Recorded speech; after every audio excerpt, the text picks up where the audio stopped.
حدثنا عبيد بن إسماعيل عن أبي أسامة عن عبيد الله عن نافع عن ابن عمر والقاسم بن محمد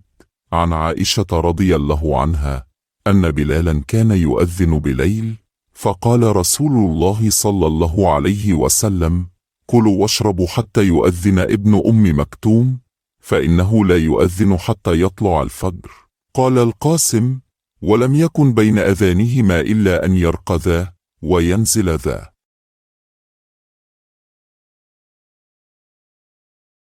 हमसे उबैद बिन इस्माइल ने बयान किया, कहा हमसे अबू उसामा ने, उनसे उबैदुल्लाह ने, उनसे नाफे ने और उनसे इब्न उमर रज़ी अल्लाह अन्हुमा ने और उबैदुल्लाह बिन उमर रज़ी अल्लाह अन्हुमा ने यही रवायत कासिम बिन मोहम्मद से और उन्होंने आयशा रज़ी अल्लाह अन्हा से कि बिलाल रज़ी अल्लाह अन्हु कुछ रात रहे से अज़ान दे दिया करते थे, इसलिए रसूल अल्लाह सल्लल्लाहु अलैहि वसल्लम ने फरमाया कि जब तक इब्न उम मक्तूम रज़ी अल्लाह अन्हु अज़ान ना दें तुम खाते पीते रहो, क्योंकि वो सुबह सादिक के तुलू से पहले अज़ान नहीं देते।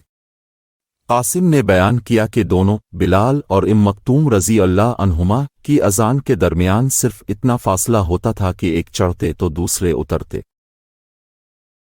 Narrated Aisha, Bilal used to pronounce the adhan at night, so Allah's apostle said, carry on taking your meals, eat and drink, till Ibn Maktum pronounces the adhan, for he does not pronounce it till it is dawn.